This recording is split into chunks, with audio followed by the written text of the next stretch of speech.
दोस्तों नमस्कार। आप सुन रहे हैं नंदलाल भारती की कहानी बुढ़िया का पेट। दिसंबर का महीना अपने आखिरी चरण में था। शाम अभी दूर थी पर धूप अंधेरा पसर चुका था। कोहरा पड़ना शुरू हो गया था। कड़ाके की ठंड भी थी। सज्जन बाबू की जामुन की छांव के नीचे उलाव धधक रहा था। यहीं पड़ोस की दो बूढ़ी औरतें बुधिया और दुधिया आग ताप रही थी। सुशीला यानी डॉक्टर सज्जन की पत्नी चाय बनाने के लिए रसोई में चली गई। इतने में मदन ओझा के घर से मदन ओझा की विधवा के रोने चिल्लाने की जोर जोर की आवाज गांव की गली के नुक्कड़ तक पहुंचने लगी। शांति देवी की चीख पुकार सुनकर बुधिया माथा ठोकते हुए बोली, बाप रे बाप, बुढ़िया का पेट इतना बड़ा हो गया है कि तीन बेटे बुढ़िया का पेट नहीं भर पा रहे हैं। सच बुढ़ौती का दर्द बहुत रुलाता है। देखो बुढ़िया उठाऊ चूल्हा हो गई है। दुधिया बोली, बहन जब तक बेटा का ब्याह नहीं होता है तब तक बेटा अपना रहता है। ब्याह होते ही बेटा बहू के पल्लू से बंधकर सास ससुर का वफादार बन जाता है। माँ बाप के त्याग को भुला देता है। कितना दुख उठाकर माँ बाप बच्चों को बड़ा करते हैं। वही पुत्र दुल्हनिया आते ही धरती के भगवान की रोवन रोटी करते रहे हैं। बुधिया बोली, भले ही जीवन अभावग्रस्त था पहले, पर घर परिवार में सोपत होता था। एक दूसरे की कदर करते थे। आग लगे मोबाइल हाथ में क्या आ गई, रिश्ते नाते पर विपत्ति आ गई। ये नए जमाने वाली बहुएं ससुराल की एक एक खबर मायके पहुंचाती रहती हैं। अपनी माताओं के इशारे पर चलती हैं। घर तोड़ने में मोबाइल का बड़ा हाथ है। बेचारे बुढ़िया बुढ़वा जाएं तो जाएं कहाँ। दुधिया बोली, दुर्भाग्यवश बुढ़िया का बुढ़वा गुजर गया तो बुढ़िया की हालत कुत्ते बिल्ली जैसी हो जाती है। शांति देवी के साथ यही तो हो रहा है। बुधिया बोली, न जाने आजकल की माताएं अपनी बेटियों को कौन सा संस्कार देकर विदा कर रही हैं कि ससुराल आते ही अलग चूल्हा रोप ले रही हैं। सास ससुर को छुच्छा समझकर झटक दे रही हैं। दुधिया हाँफते हुए बोली, सच बुधिया बहन, अब सास ससुर के लिए संकट का काल आ गया है। पढ़ी लिखी बहुएं तो आ रही हैं, पर किस काम की हैं। घर का काम नहीं करेंगी, कहेंगी मैं तो पढ़ी लिखी हूँ। ऐसी पढ़ाई किस काम की जिससे न रोजगार मिल रहा हो, न स्वरोजगार करने में मददगार हो। परिवार ऊपर से टूट रहा हो। बुधिया बोली, बहन बहुत बुरा समय आ गया है, बूढ़े लोग कहाँ जाएंगे। एक ऐसी शिक्षा है जो न रोजगार दे रही है न स्वरोजगार। परिवार ऊपर से बिखर रहा है। बेचारी शांति देवी संकट से गुजर रही हैं। खाने को रोटी नहीं मिल रही है। घर में 3 बेटा बहू, 4 चूल्हा, एक कैसा युग आ गया है। बुढ़िया का पेट नहीं हुआ, फेंकू की भरसाएं हो गई है। दुधिया बोली, बहुएं पढ़ी लिखी आ रही हैं, अच्छी बात है, बहुत अच्छी बात है। पढ़ी लिखी बहुओं का ये मतलब तो नहीं हुआ कि कुछ काम नहीं करो। खाने को 56 भोग चाहिए, पहनने को विदेशी लिबास, हाथ में बड़ा सा मोबाइल। बुधिया बोली, यह भी नई विपत्ति आ गई है। रही बात शांति देवी की, तो वो भी कोई सती सावित्री नहीं है, न दूध की धुली है। सास ससुर रिक रिक कर भूख से मर गए। पति तक को पीटती थी ये शांति देवी, जो अब घर घर जाकर रो रही है। ये सब कर्म का फल तो है, और क्या है, कर्म का ही फल है। दुधिया बोली, कहते हैं कर्म से नसीब लिख सकते हैं। तो ये पढ़ी लिखी बहुएं सब कुछ जानते समझते हुए भी सास ससुर को रक्त के आंसू देकर अपना नसीब क्यों खराब कर रही हैं, अपना कर्म क्यों खराब कर रही हैं, अपना अगला जन्म क्यों खराब कर रही हैं। दुधिया बोली, हाँ बहन, बहुएं तो बहुएं, बेटे भी पत्नी के प्रभाव में आकर माँ बाप के त्याग को विसार दे रहे हैं, दुख दे रहे हैं, माँ बाप को दोषी बना रहे हैं। बुधिया बोली, दोषी ही नहीं बना रहे, कुछ लड़के तो यहाँ तक कहने लगे हैं कि माँ बाप अपनी मौज में गलती कर गए, हम तो गलती से पैदा हो गए हैं। दुधिया बोली, आजकल के लड़के लड़कियों की क्या सोच हो गई है। हे भगवान, आजकल के लड़के लड़कियां क्या सोच रहे हैं अपने माँ बाप के बारे में। यह सब मोबाइल की देन है। दुधिया आंसू संभालते हुए बोली। बुधिया बोली, बाप रे बाप, पढ़ी लिखी औलादें इतनी बेशर्म कैसे हो रही हैं। आगे और न जाने क्या क्या होने वाला है। दुधिया बोली, मदन ओझा भी कहाँ अपने माँ बाप को छोड़े थे, आखिर में उन्हें भी बहुत पीड़ा हुई थी। समय का चक्र देखो, पति मदन ओझा से माँ बाप का उत्पीड़न करवाने वाली शांति देवी का क्या हाल हो गया है। बुधिया बोली, बहन यही धरती पर यही धरती पर ही स्वर्ग नरक है। जैसा शांति देवी सास ससुर और पति के साथ की हैं, वैसे ही भयानक सजा मिल रही है। खेत खेत घूमकर दाने दाने बिनती हैं, ललचाई आंखों से हर दरवाजे की तरफ झांकती रहती हैं कि कोई तो रोटी दे दे, नमक प्याज से पेट में उतार लें।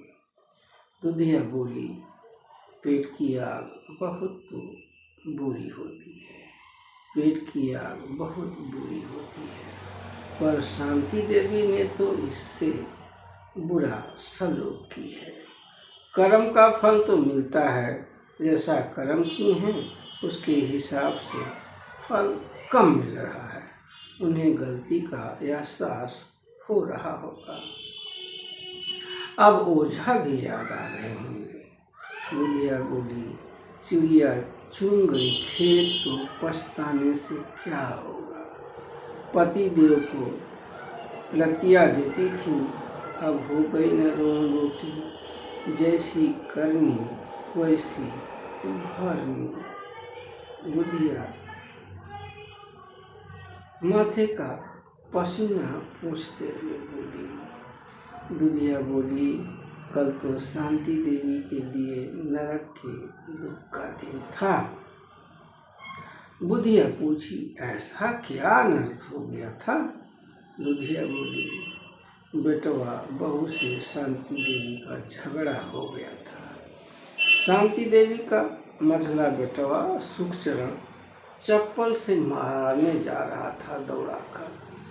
बुधिया बोली, लड़का भी न जाने क्यों पागल हो रहा है। पढ़ा लिखा लड़का है, शहर परदेश कर रहा है।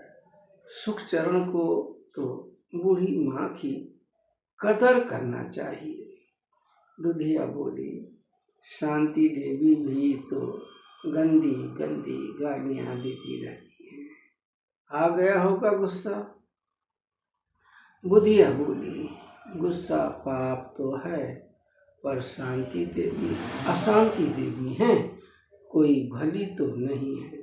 इन्होंने अपने ससुर के साथ जो किया, सास के साथ जो किया, वही उनको भी मिल रहा है, वही उनको भी मिल रहा है। पति को भी नहीं छोड़ी, बेचारा पति भी रिड़कता रह गया, आखिर में रिड़क रिड़क कर मर गया। दुधिया बोली, पूरा गांव जानता है दुखी बाबा का प्राण घट में अटका हुआ था, पर ये औरत अपने पति ओझा को बाप से नहीं मिलने दी।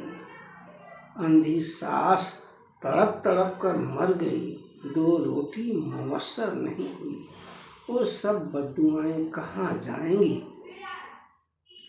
अपराधनी तो है शांति देवी, पर सुखचरण को ऐसा नहीं करना था। है तो माँ चाहे जैसी भी हो, पैदा तो उसी माँ ने किया है, पाला पोसा है, काबिल बनाया है।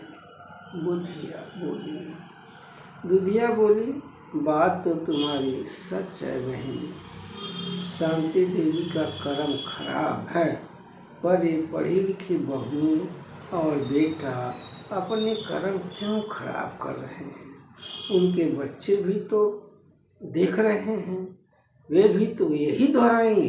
बुधिया बोली, कर्म का फल अटल है।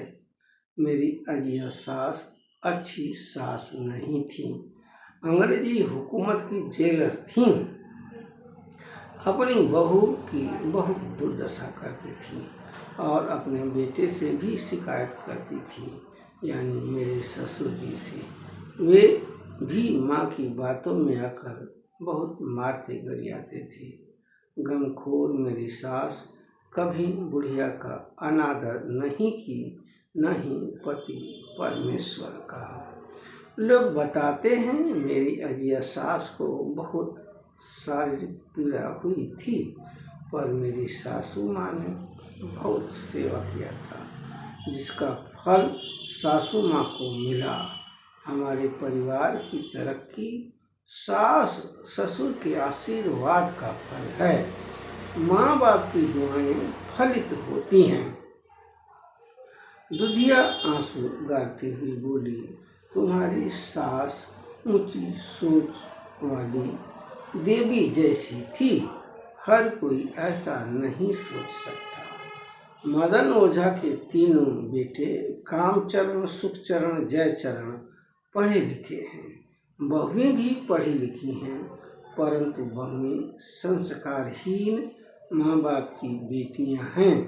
माँ का संस्कार ही बेटियों का चरित्र बन गया है। बुधिया बोली, बात तो सही कह रही है। बुधिया बोली, बात तो सही कह रही हो। एक बहू में उसकी माँ का अक्स होता है, आजकल माताएं अपनी बेटियों का घर बसाने आजकल माताएं अपनी बेटियों का घर बसने भी तो नहीं दे रही हैं। माँ बेटी का फोन कभी बंद नहीं होता। अरे 10-10, 15-15 दिन में हाल चाल पूछ लो, पर नहीं, दिन में 15-15 बार फोन, वीडियो कॉलिंग।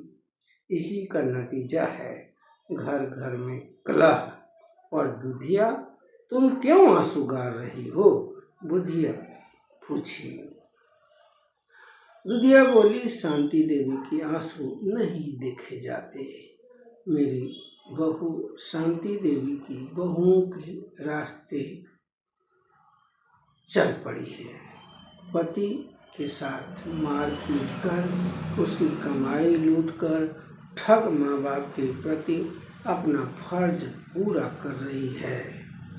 भाई बहनों का भविष्य बना रही है, शादी ब्याह कर रही है, घर परिवार से कोई रिश्ता नहीं रखती है, न ही पति को रखने देती है। बस पति की कमाई पर काग दृष्टि रखती है। बस पति की कमाई पर काग दृष्टि रखती है। पहली बार बूढ़ऊ पोतवा के बुलाने पर शहर गए थे। हफ्ते भर में पतोहिया बेइज्जत कर भगा दी। पत्नी का मारा बेटवा देखता रह गया। हम लोगों ने पापिन पतोहिया को ही नहीं, बेटवा को बुलाने की कोशिश कर रहे हैं। कल के बारे में सोचकर डर लगता है। बहन, अपना क्या होगा? बुधिया बोली, अच्छा कर्म करो और सोच अच्छी रखो। धन संपदा पर अधिकार आखिरी दिन तक रखो। जो सेवा करे उसी को देकर दुनिया से रुखसत ले लेना। और क्या करेगी? ऐसे बेटवा और पागल पतोहियों से क्या उम्मीद करोगी? बुधिया बोली, सच कह रही हो, यही करूंगी। शांति देवी यही मार खा गई हैं। घर द्वार और खेती बाड़ी तीनों बेटों में बांटकर अपना हाथ खुद कटवा ली है। दुधिया बोली, देखो, अंगूठा कटते ही बुढ़िया भूख से मरने लगी है। अब खेत खेत गिलहरी की तरह दाना दाना संचय कर रही है। बुधिया बोली, क्या नसीब हो गया है। बुढ़िया का दुर्दिन का जीवन जीते हुए भी लात खा रही है। क्या दुर्दिन है। बुढ़िया मुश्किलों से जीते हुए भी लात खा रही है। बुधिया और दुधिया उलाव तापते तापते शांति देवी की बातें कर रही थी कि इतने में शांति देवी रोती चीखती चिल्लाती आ गई। बुधिया बोली, क्या हुआ शांति बहन? शांति देवी बोली, देखो, सुख चरण चप्पल से मारने जा रहा है। पतोहिया मारने को दौड़ा रही है। अब मैं कहाँ जाऊं? अन्नपूर्णा बोली, कहाँ जाओगी अम्मा? लो, चाय पियो, सुशीला देवी ने बनाया है। बुधिया बोली, शांति बहन, तुम्हारी समस्या का समाधान अन्नपूर्णा करेगी। अन्नपूर्णा बोली, कैसी समस्या, कैसा समाधान बुधिया माई? दुधिया बोली, तुम क्या जाने, शहर से आज आई हो तो 4 दिन में चली जाओगी। साल 2 साल रहती तो दहेज लेकर आई दुल्हनियों का इतिहास भूगोल जान जाती। बुधिया बोली, बहुरिया तो शहरी है, ऊंच नीच सब समझती है। शांति देवी को कोई रास्ता सुझाओ 2 रोटी के लिए। बुढ़िया का पेट जैसे फेंकू का भरसाए हो गया है। अन्नपूर्णा बोली, अम्मा, पुलिस में शिकायत कर दो। जो बेटवा पतोह मार पीट रहे हैं, वही खान खर्च, कपड़ा लत्ता, दवाई सब देंगे। क्यों जिल्लत की जिंदगी जी रही हो। बुधिया बोली, पुलिस तक मामला जाने पर इज्जत का क्या होगा। अन्नपूर्णा बोली, क्या अम्मा, क्या बात कर रही हो। अम्मा कैसी इज्जत, इज्जत बची कहाँ है। जब बेटवा बहू बुढ़िया को मार पीट रहे हैं तो इज्जत कैसी, किस इज्जत की फिक्र कर रही हैं।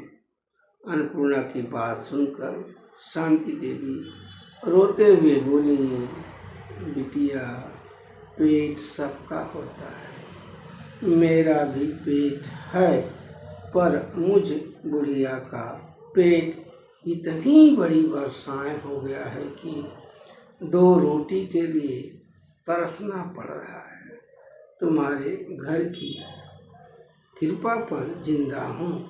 मैंने 3 बेटे इसी दिन के लिए तो पैदा नहीं किया है। बुधिया बोली,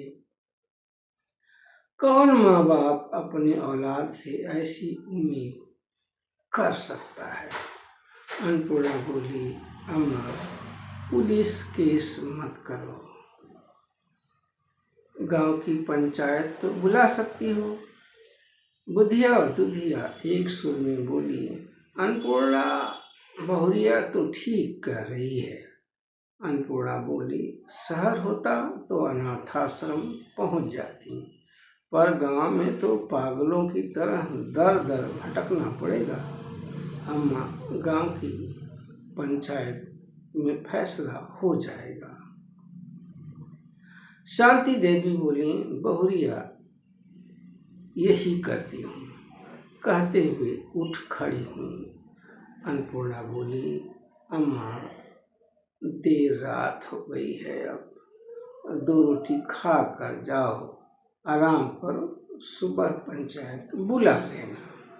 इतने में अन्नपूर्णा की देवरानी सुशीला बोली, हाँ माँ, दीदी ठीक कह रही हैं, यहीं खाकर जाओ, घर जाकर चूल्हा चौका करोगी तो कब खाओगी, कब सोओगी। पंचायत कल बुला लेना, इतनी रात को कौन पंचायत होगी। शांति देवी बोली, अन्नपूर्णा बिटिया, तुम्हारे घर की ही तो रोटी तोड़ रही हूँ, तुम्हारा घर न होता तो मेरी हड्डियां राख हो गई होती कब की।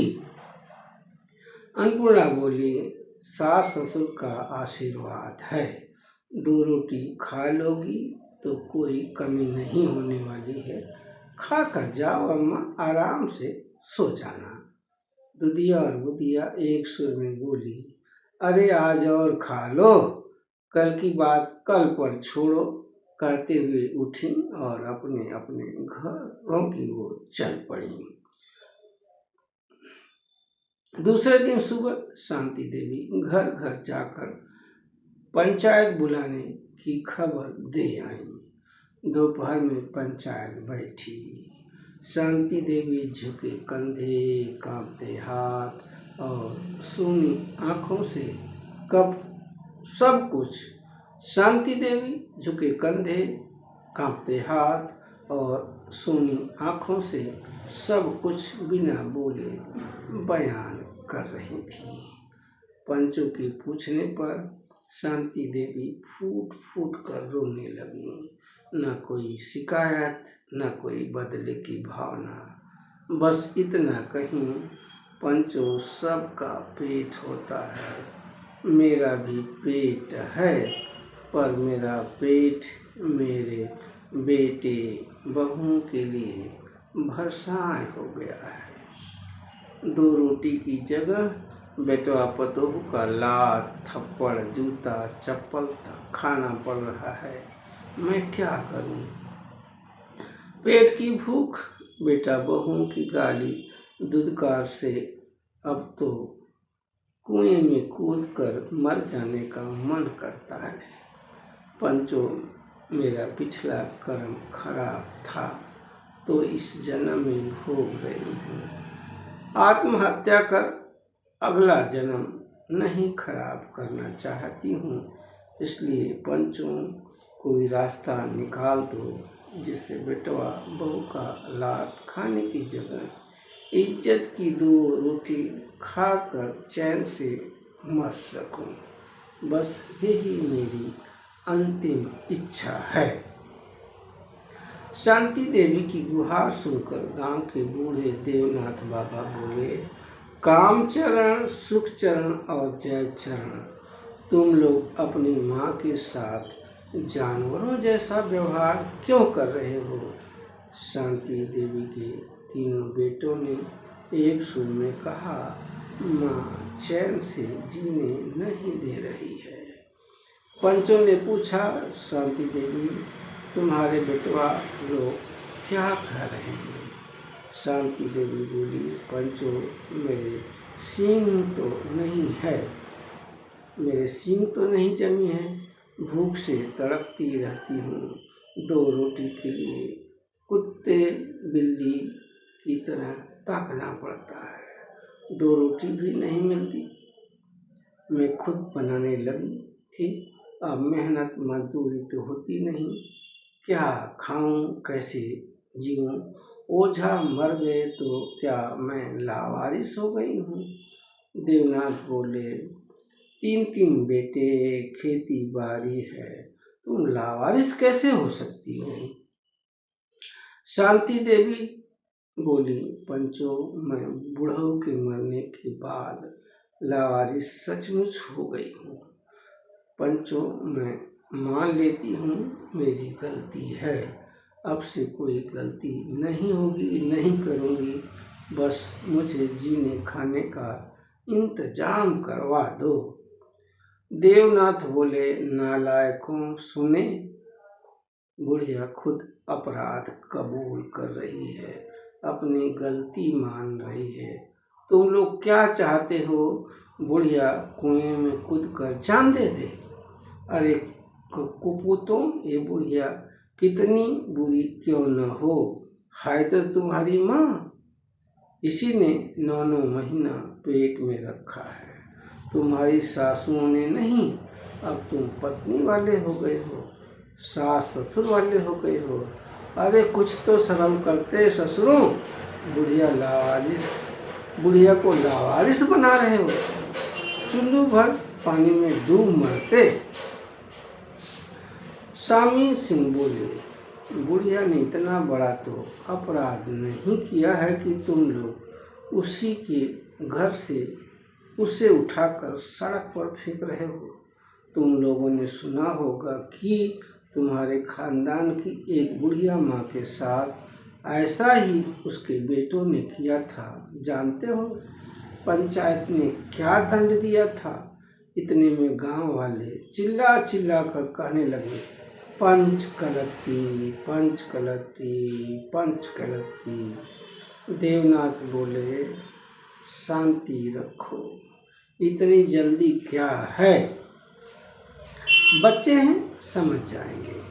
सुबह के भूले अगर शाम को सही सलामत घर आ जाए तो भूला नहीं करते। कामचरण, सुखचरण, जयचरण, बेटवा लोग क्या कहते हो? तुम लोग नहीं बोलोगे तो भी पंचायत को फैसला तो करना ही है। गांव वालों के सामने तीनों बेटा और बहू हाथ जोड़कर खड़े हो गए। देवनाथ बोला, बुढ़िया का पेट है, भरसाए नहीं, 2 रोटी की दरकार है, बुढ़िया की भूख तुम लोगों की जिम्मेदारी है। पंचायत ने बेटों बहुओं को सख्त चेतावनी देकर शांति देवी को रोटी कपड़ा की नियमित व्यवस्था करा दी। बेटों ने भोजन, कपड़ा और बीमारी की अवस्था में दवाई के इंतजाम का संकल्प पंचों के सामने लिया। कागज पत्र तैयार हुआ, पंचों ने फैसले पर अपनी मुहर लगा दिया। इस निर्णय से शांति देवी के भीतर बड़ा बदलाव हुआ। रात में शांति देवी ने पहली बार मन ही मन अपने अतीत को स्वीकार किया। उसने समझ लिया कि जीवन का हिसाब किताब देर से ही सही पर चुकता जरूर होता है। अगली सुबह शांति देवी अपने बेटों के घर पहुंची। कमजोर आवाज में बोली, मेरे बच्चों, आओ छाती से लग जाओ, मेरी गलती थी। मैंने अपने सास ससुर और पति के साथ बहुत बुरा सलूक किया है, जिसकी सजा मुझे मिल गई है। मैं अपने किए पर शर्मिंदा हूँ। मैं क्या करती? मेरे माँ बाप से पारिवारिक सभ्य संस्कार नहीं मिले थे। आज मैं तुम सबसे माफ़ी मांगने आए हूँ, मुझे माफ़ कर दो। शांति देवी की क्षमा याचना से बेटा बहुओं के कठोर दिलों की दीवारें पिघल गईं। अब तीनों बेटे बहुएं भी अपने व्यवहार पर लज्जित थे। सबने शांति देवी को गले लगा लिया। शांति देवी के अच्छे दिन आ गए।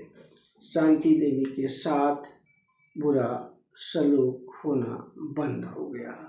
शांति देवी को नियमित भोजन मिलने लगा। धीरे धीरे परिवार में सुख शांति और समृद्धि आने लगी। परिवार